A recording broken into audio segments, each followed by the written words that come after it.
الرجيم بسم الله الرحمن الرحيم رب اشرح لي صدري ويسر لي أمري واحلل عقدة من لساني يفقهوا قولي. Alhamdulillah ibu yang dirahmati dan diberkahi Allah Subhanahu wa taala.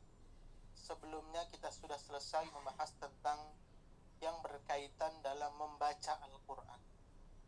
Sekarang kita masuk dari tema yang baru lagi, yaitu fikih yang berkaitan dengan Quran, tapi ini lebih fokus kepada mushaf Al-Qur'annya. Lebih fokus kepada mushaf Al-Qur'an. Jadi di sini fikih seputar mushaf Al-Qur'an. Kalau yang kemarin kita lebih fokus kepada bagaimana cara membaca Al-Qur'an, atau fikih-fikih yang berkaitan, hukum-hukum yang berkaitan tentang cara membaca Al-Qur'an. Kalau ini lebih kepada mushaf. Maka yang pertama, memuliakan mushaf Al-Qur'an. Al-Qur'an adalah kitab yang mulia, diturunkan dari yang maha mulia kepada Rasulnya yang paling mulia melalui perantara malaikat yang mulia. Makanya sering disampaikan bahwa segala sesuatu yang tersinggung dengan Quran pasti akan jadi yang terbaik. Kenapa?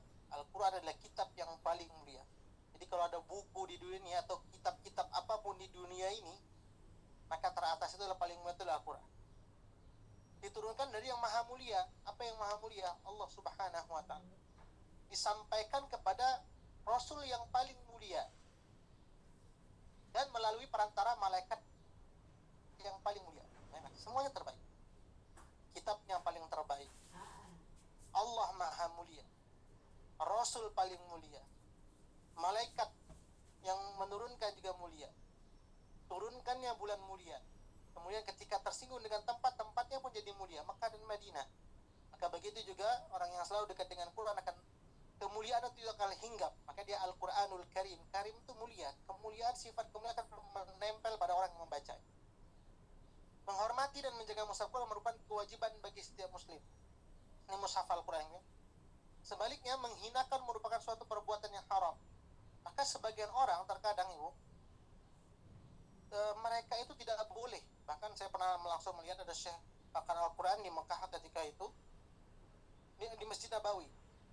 Ada orang yang mengaji, mushaf itu diletakkan di lantai. Kan kita sering kadang lihat orang mushaf di lantai.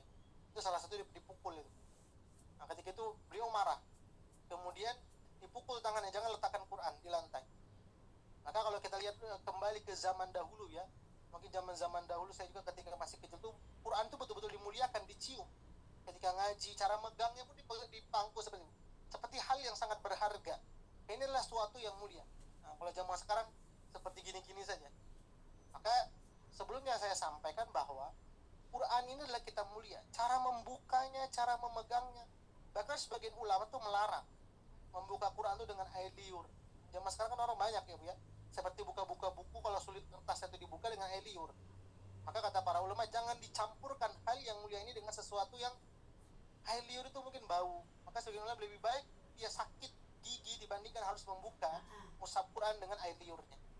Nah, ini mungkin adab bagaimana kita memuliakan mushaf Al-Quran. Buka pelan-pelan, nggak meski dengan air liur.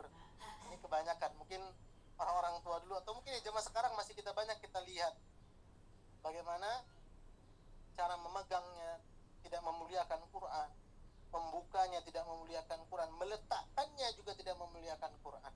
Maka ini salah satu hilangnya keberkahan kita. Kenapa kita tidak mendapatkan kebaikan dari Al-Quran? Jangan-jangan terhadap kitabnya kita kurang beradab. Maka ini salah satu anjuran untuk memuliakan Quran. Maka kalau kita lihat di Timur Tengah itu, termasuk di pustaka-pustaka, termasuk Al-Azhar, nah itu Quran itu levelnya paling atas. Mushaf Quran itu diletakkan rak buku itu paling atas. Karena ini adalah suatu kitab yang paling mulia. Nah, kalau juga kita di rumah meletakkan Quran itu jangan di bawah, letakkanlah dia paling atas. Maka sebaliknya menghinakan merupakan suatu perbuatan yang haram. Bahkan pelakunya dianggap murtad. Imam Nawawi 670 Hijriah wafat, dalam At-Tibyan fi Adab Hamalatil Quran mengatakan, kaum muslimin sepakat atas wajibnya menjaga mushaf dan memuliakannya.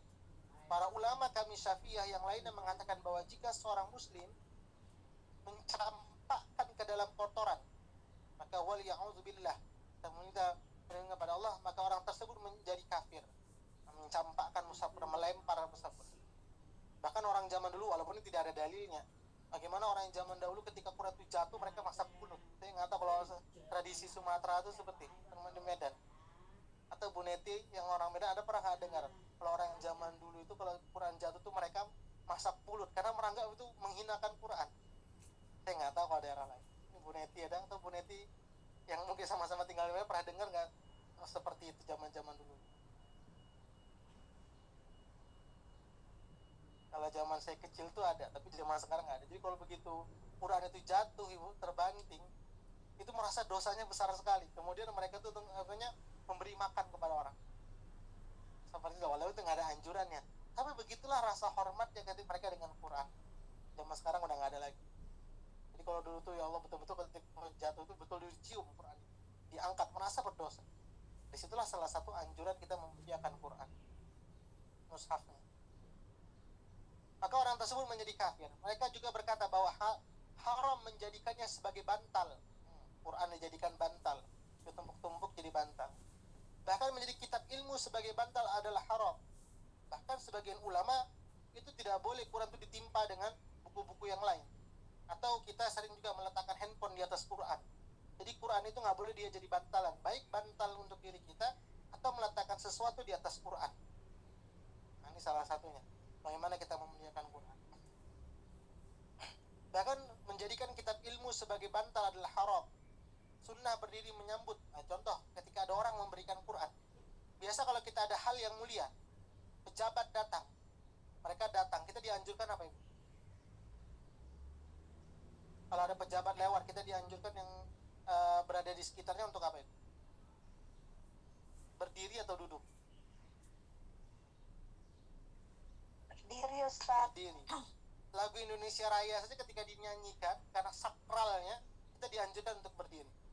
Maka begitu juga para ulama, ketika ada orang ingin menyerahkan Quran, kita lagi posisi duduk, nih Bu Eli lagi duduk nih, tiba-tiba Bu Neti mau ngasih atau Bu Usi mau ngasih, kan posisi mengasih itu berdiri, maka yang duduk itu harus berdiri untuk menyambutnya. Itu sebagian ulama, maka kita dianjurkan untuk berdiri untuk mengambil mushaf Quran tersebut. Sunnah berdiri menyambut mushaf apabila diserahkan kepadanya, karena berdiri untuk menyambut orang-orang terkemuka seperti para ulama dan orang-orang yang soleh adalah mustahab, sangat dicintai, sangat dianjurkan. Maka sungguh tentulah mushaf lebih utama. Nah, jadi gini juga bagian adabnya. Pernah mungkin nggak kita kepikir seperti itu, ketika ada orang ngasih Quran kita berdiri menyambutnya. Ini memuliakan mushaf Quran karena dia jauh lebih mulia. Kemudian kita juga mungkin selama ini meletakkan handphone di atas Quran, benda-benda di atas Quran. Maka jangan ditimpa Quran itu dengan benda-benda yang lain. Atau juga jangan dijadikan bantal, apalagi diletakkan di bawah. Ini bagian adab terhadap Quran. Imam Nawawi juga mengutip perkataan Abu Al-Fadhil Al-Qadi Iyad, wafat 544 Hijriah. Ketahuilah bahwa barang siapa yang merendahkan Al-Quran atau mushaf, merendahkan sebagian darinya, mencacinya, mengingkari atau satu huruf darinya, mendustakan hukum atau berita yang ditegaskan di dalamnya, menetapkan sesuatu yang dinafikan atau menafikan sesuatu yang ditetapkan. Maksudnya apa ini? Ada hukum, kemudian kita menganggap hukum itu tidak ada, atau hukum itu tidak ada kita anggap ada, itu maksudnya. Sedangkan ia mengetahui hal itu adalah meragukan hal-hal tersebut, maka ia dinyatakan kafir berdasarkan ijma' kaum muslimin. Perkataan Al-Qadhi Iyad ini sendiri dapat kita temukan dalam kitabnya yang berjudul Asy-Syifa fi Ta'rif Huquq Al-Mustafa. Dalam Al-Quran Allah berfirman, "Dzalika wa man yu'azzim sya'airallahi fa innaha min taqwal qulub." Demikianlah perintah Allah, dan barang siapa mengagungkan syiar-syiar Allah, maka sini maksudnya mengagungkan apa? Kitab-kitab Allah. Dengan kita memuliakan Al-Quran itu bagian mengagungkan kitab-kitab Allah. Maka sesungguhnya itu adalah min taqwal qulub, ciri-ciri orang yang bertakwa dalam hati mereka. Jadi orang-orang yang bertakwa itu ya salah satunya itu yang memuliakan mushaf Quran. Syiar-syiar Allah adalah sesuatu yang diperintahkan oleh Allah untuk dimuliakan, seperti Ka'bah, Al-Quran, tentunya saja termasuk dalam mushaf Al-Quran. Mengagungkan Al-Quran sendiri sebagaimana disebutkan oleh Al-Husain Ibnu Al-Hasan Al-Halimi di dalam Al-Minhaj fi Syu'aib Al-Imam, merupakan salah satu cabang di antara cabang-cabang keimanan. Maka yang untuk pertama ini kita belajar bahwa hukum memuliakan mushaf Al-Quran itu sangat penting sekali. Karena salah satunya juga bagaimana mungkin kita diberikan kemudahan oleh Allah Subhanahu wa Ta'ala untuk memahami ilmu Al-Quran ini, salah satunya bisa dilihat bagaimana kita memuliakan Quran. Kalau saya zaman pesantren dulu, kan biasa namanya anak pesantren tuh barang-barangnya sering hilang. Apalagi kalau seandainya punya murid itu ngafalin Quran, kemudian Qurannya itu sering hilang. Mana Qurannya? Hilang. Kemana Qurannya? Hilang. Nggak tahu natlaknya sembarangan. Nah, kata guru saya, dari kamu menjaga Quran kamu saja saya sudah bisa lihat serius ya atau tidak engkau belajar Quran. Dari kamu menjaga Quranmu saja saya sudah bisa terlihat bagaimana engkau menjaga hafalanmu. Maka itulah salah satunya bagaimana kita memelihara Al-Quran kita, bisa terlihat bagaimana keseriusan kita terhadap Quran. Maka di sini harus kita perhatikan tadi, maka Al-Quran adalah kitab yang mulia, diturunkan dari Maha yang mulia, disampaikan kepada Rasul yang mulia melalui perantara malaikat yang mulia. Maka sesungguhnya orang yang belajar Quran juga akan hinggap sikap kemuliaan itu terhadap mereka. Kemudian kesimpulannya tadi, dilarang Quran dijadikan bantal. Letakkanlah Quran pada tempat yang tertinggi. Bagaimana kita menyambut Al-Quran ketika diberikan kepada kita, maka sambutlah dia dengan berdiri ketika ada orang yang menyerahkan kepada kita. Jangan melempar Al-Quran. Itu bagian dari menghinakan Al-Quran atau mushaf Al-Quran. Kemudian dari segi hukumnya, apabila ada tertera hukum Al-Quran yang kita harus mengamalkannya, tapi jangan dinafikan, jangan anggap hukum itu tidak ada, atau hukum itu ada, atau yang ada dianggap tidak ada, yang tidak ada menjadikan ada. Mengada-ngada itu juga tidak diperbolehkan. Ini salah satu bagaimana memuliakan Al-Quran, karena bagian dari wa may yu'azzim sya'airallah fa innaha taqwal qulub, itu mengagungkan syiar-syiar Allah dengan kita menjaga Al-Qur'anul Karim. Itu yang pertama. Yang kedua, bagaimana hukum, kalau kemarin kita membahas bolehnya orang membaca Al-Quran bagi yang berhadas kecil. Kalau berhadas besar tidak boleh. Sekarang, boleh nggak orang yang berhadas kecil atau besar menyentuh mushaf Al-Quran? Maka di sini para ulama berbeda pendapat. Para ulama mazhab Syafi'i sepakat mengenai haramnya menyentuh mushaf bagi yang berhadas. Berarti salah satunya kita dianjurkan untuk berwudu kalau ingin membaca Al-Quran. Maka sehingga hukumnya haram, tegas Imam Syafi'i mengatakan. Maka salah satu syaratnya juga berarti kita membaca Al-Quran harus ada wudu. Nanti mengikut mazhab lain ada pendapat yang berbeda. Abu Al-Hasan Al-Mawardi wafat 450 Hijriah, di dalam Al-Hawi Al-Kabir fi Fiqhi Al-Mazhab Al-Imam Asy-Syafi'i, yang merupakan penjelasan dari kitab Mukhtasar Al-Muzanni, mengatakan wajib bersuci untuk membaca dan menyentuh mushaf. Jadi wajib bersuci untuk membaca dan menyentuh mushaf. Beliau kemudian mengutip perkataan Imam Syafi'i, jangan membaca dan menyentuh mushaf kecuali orang-orang yang suci. Nanti dalilnya la yamassuhu illal mutahharun. Janganlah kamu menyentuh kalau kamu dalam keadaan tidak suci. Menyentuh di sini Quran yang maksud disuci, para ulama di sini berbeda pendapat. Kalau mazhab Syafi'i mengatakan bahwa orang yang tidak bersih atau orang yang tidak suci dari hadas kecil maupun besar tidak boleh. Imam An-Nawawi wafat 676 Hijriah, di dalam At-Tibyan fi Adab Hamalatil Quran mengatakan diharamkan atas orang yang berhadas menyentuh mushaf dan membawanya, baik membawanya dengan cara memegang langsung atau membawanya dengan alas. Contoh, pakai sapu tangan dilapisin, itu tidak boleh. Atau ada orang, Ustaz, saya haid, nggak boleh pengen baca Quran, tapi saya bukanya mungkin dengan pulpen atau dengan kain dilapis tangan kita dengan sarung tangan, boleh nggak? Kalau ngikut mazhab Syafi'i itu tidak boleh. Baik membawa dengan cara memegangnya atau dengan yang lainnya, baik ia menyentuh tulisannya, tepinya atau jilidnya. Jadi tepinya saja, kan tepi Quran itu kosong yang ada tulisannya, itu nggak boleh. Covernya juga, kulit Qurannya juga tidak boleh, karena para ulama berbeda pendapat. Ada yang mengatakan kulitnya boleh, tepinya tepinya boleh yang tidak ada tulisan Qurannya, yang tidak boleh itu yang ada tulisan di dalam. Tepi dan kulitnya itu, bungkusnya itu boleh.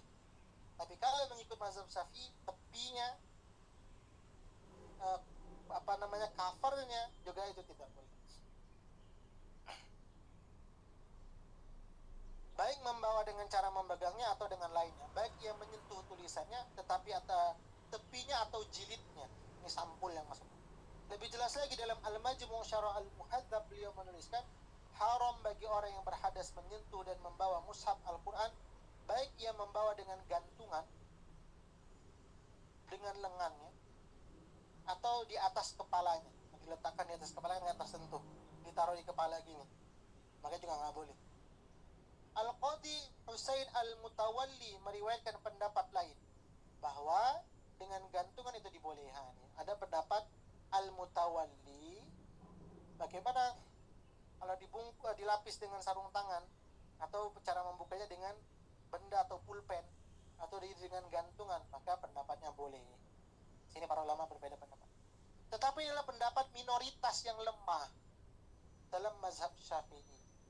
Ulama kami Syafi'iyah berkata, keharaman itu meliputi menyentuh tulisannya, bagian di antara tulisannya, bagian pinggir atau jilidnya. Jadi tepi ataupun covernya itu nggak boleh. Semuanya haram, nggak boleh disentuh. Ini tegas Imam Syafi'i. Namun dalam hal menyentuh jilid mushaf, ada pendapat dhaif yang lemah mengatakan bahwa hal itu diperbolehkan. Ada yang mengatakan boleh, tapi pendapatnya lemah yang mengatakan kalau kita dalam keadaan tidak bersuci, menyentuh Quran itu boleh, tapi pendapat itu lemah, dhaif. Ad-Darimi meriwayatkan pendapat yang sangat langka, syaz, bahwa menyentuh jilid mushaf tidaklah diharamkan. Itu dari pendapat yang lemah, termasuk menyentuh bagian pinggir atau bagian di antara tulisannya. Yang haram hanya tulisan itu sendiri, tapi ini pendapatnya lemah. Pendapat yang sahih yang paling kuat, seperti yang ditetapkan oleh mayoritas ulama, adalah bahwa semuanya haram. Kulitnya, tepinya, tulisan Qur'annya haram.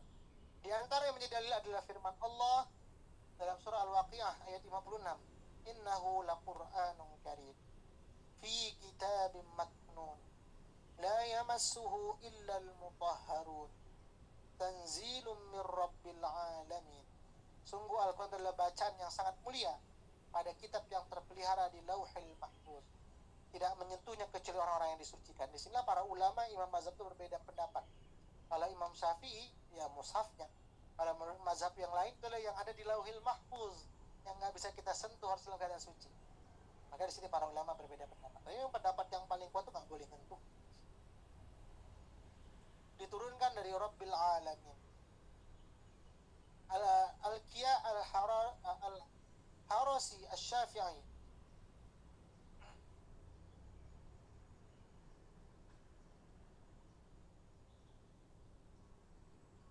di dalam ahkam Al-Quran, hukum-hukum Al-Quran, mengatakan bahwa ayat-ayat tersebut menjadi dalil tidak bolehnya menyentuh mushaf Al-Quran dalam keadaan tanpa berwudu.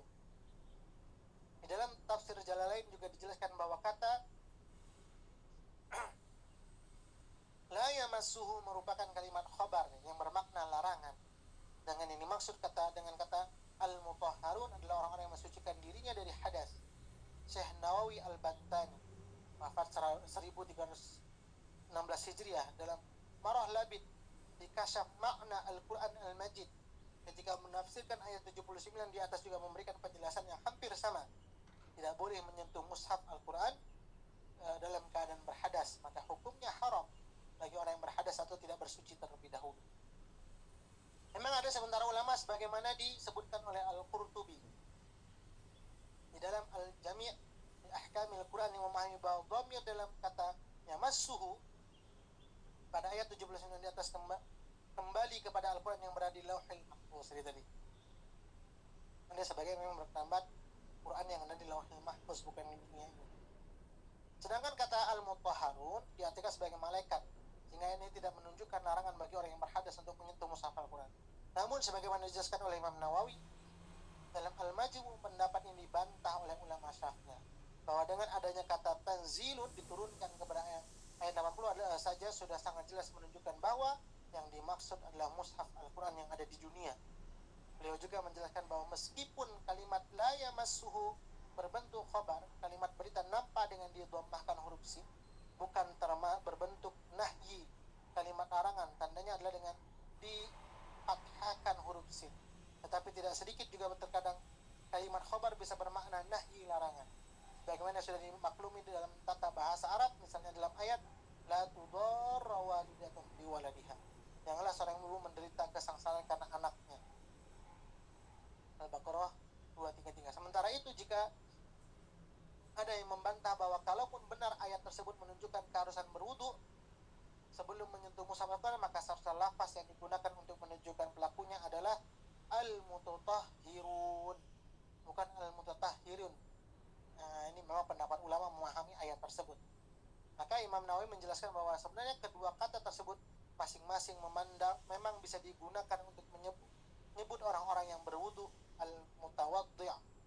Adapun petunjuk hadis Nabi tentang keharaman menyentuh mushaf bagi yang berhadas, di antara adalah riwayat yang disampaikan oleh Ad-Daruqutni di dalam sunannya bahwa Nabi pernah mengirim surat kepada penduduk Yaman. Di antara isinya adalah larangan menyentuh mushaf Al-Quran kecuali bagi orang yang sudah bersuci. Jadi dalam hadis Daruqutni juga Rasulullah itu pernah mengirim surat bahwa isi dari surat tersebut adalah larangan bagi orang yang tidak berwudu menyentuh mushaf Al-Quran. Sementara dari asar sahabat di antara juga dapat kita jumpai dalam Sunan Ad-Daruqutni, yaitu dari Abdurrahman bin Yazid bahwa Salman Al-Farisi pernah buang hajat, kemudian keluar dan datang kepadanya. Abdurrahman kemudian berkata, seandainya engkau berwudu, niscaya kami akan bertanya kepadamu tentang berapa ayat Al-Quran. Salman berkata, aku tidak menyentuh Al-Quran, tidak menyentuhnya kecuali orang-orang yang disucikan. Lalu ia pun membaca beberapa ayat yang diminta oleh Abdurrahman Ibnu Yazid.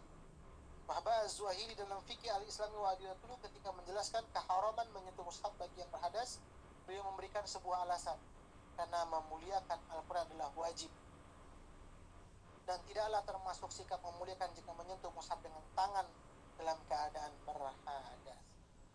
Jadi secara garis besar memang nggak boleh. Jadi walaupun ada ulama berpendapat boleh, tapi pendapatnya lemah. Nah, bagaimana kalau seandainya kita dalam keadaan darurat?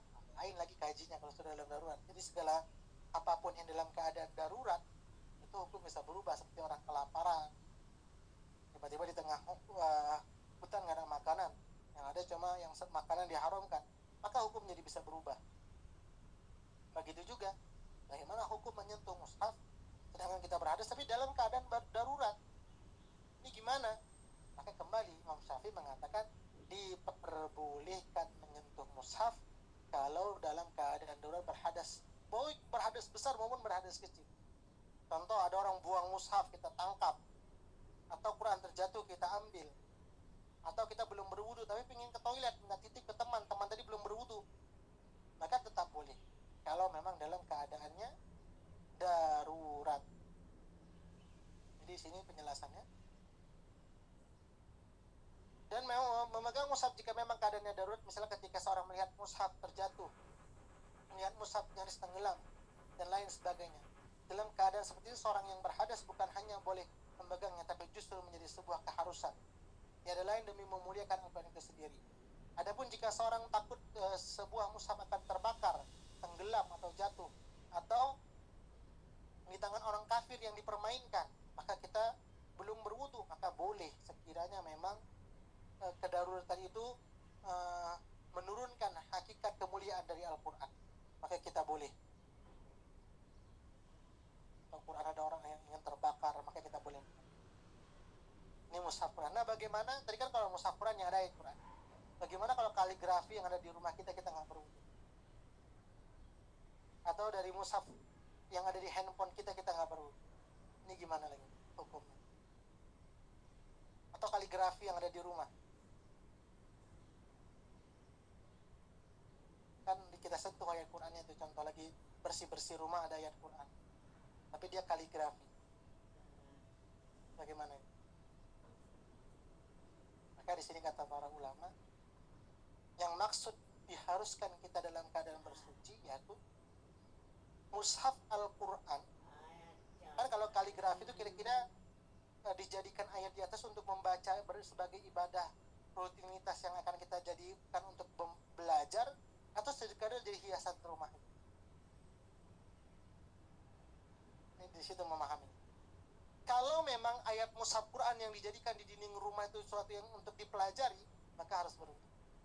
Tapi kalau sesuatu yang menempel di dinding rumah kita bukan sesuatu yang untuk dipelajari, maka tidak perlu berwudu. Ini pemahamannya di sini. Bagaimana tentang handphone? Maka para ulama mengatakan bahwa handphone itu adalah aplikasi, dia bukan mushaf. Maka sebagian ulama mengatakan boleh tetap membaca Quran walau belum berwudu, menyentuh, kalau memang membacanya boleh tanpa bersuci, menyentuh aplikasi di handphone itu, karena dia aplikasi bukan suatu mushaf. Itu untuk memahami yang berada di handphone. Nanti lagi ada kaitannya, ini kan mushaf Quran, lain lagi nanti dengan tafsir, lain lagi